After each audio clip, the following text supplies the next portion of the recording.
ஃப்ரண்ட்ல ஹேர் கம்மியா இருக்கா, பேபி ஹேர் க்ரோ ஆகணும்னா ஸ்கேல்ப் கேர் ரொம்ப ரொம்ப முக்கியம். கொஞ்ச நாளைக்கு அதிகமான கெமிக்கல் நிறைந்த ஷாம்பு, ஹேர் சீரம் இது எல்லாமே யூஸ் பண்றத அப்படி கொஞ்சம் தள்ளி வச்சுட்டு நம்மளுடைய ஜோஸ் ஆர்கானிக் ஹேர் growth காம்போல 3 பவர்ஃபுல்லான ஹெர்பல் ப்ராடக்ட்ஸ் இருக்கு.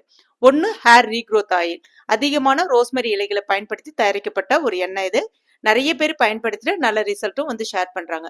செகண்டா 3-in-1 ஹெர்பல் ஹேர் ஆயில். உங்களுடைய முடி உதிர்வை அதாவது அந்த ஹேர் ஃபாலை இம்மிடியேட்டா கண்ட்ரோல் பண்ணிட்டு ஹேர் க்ரோத்துக்கும் சப்போர்ட் பண்ணும். ஹேர் நல்லா சாஃப்டாவும் ஷைனிங்காவும் வச்சுக்கிறதுக்கு ஹெல்ப் பண்ணும். மூணாவதா சிக்ககாய் ஹேர் வாஷ் பவுடர். இது வந்து ஒரு ஹார்ஷான ஷாம்புக்கு ஒரு நேச்சுரல் ஆல்டர்னேட்டிவ் அப்படின்னே சொல்லலாம். ஸ்கால்பை நல்லா கிளீனா மெயின்டைன் பண்ணி டேண்ட்ரஃப் அந்த இச்சிங் இது எல்லாத்தையுமே ரெடியூஸ் பண்ணி நேச்சுரலாவே உங்க தலையில சுரக்கக்கூடிய அந்த ஆயில மெயின்டைன் பண்ணும். அந்த ஸ்கால்ப் வந்து ட்ரை அவுட் ஆகாம மெயின்டைன் ஆகுறதுனால உங்களுக்கு முடி வளர்ச்சிக்கு நல்ல ஒரு உதவியா இருக்கும். ஹேர் ரீக்ரோத் ஆயில வாரத்துல 3 தடவையும் 3-in-1 ஹெர்பல் ஹேர் ஆயில வாரத்துல 2 தடவையும் எப்பெல்லாம் தலைக்கு குளிக்கிறீங்களோ அப்ப சிக்கக்காய் ஹேர் வாஷ் பவுடரை பயன்படுத்தி பாருங்க. இந்த காம்போ அருமையான ரிசல்ட் கொடுக்கும். இந்த ப்ராடக்ட் உங்களுக்கு வேணும்னா ஸ்கிரீன்ல தெரியக்கூடிய வெப்சைட் அட்ரஸ்ல வாட்ஸ்அப் நம்பர்லயே போய் பர்ச்சேஸ் பண்ணிக்கலாம். இந்த ப்ராடக்ட் இப்ப மீஷோ, அமேசான், பிளிப்கார்ட்லயும் இருக்கு. அதுலயுமே நீங்க வாங்கிக்கலாம். தேங்க்யூ.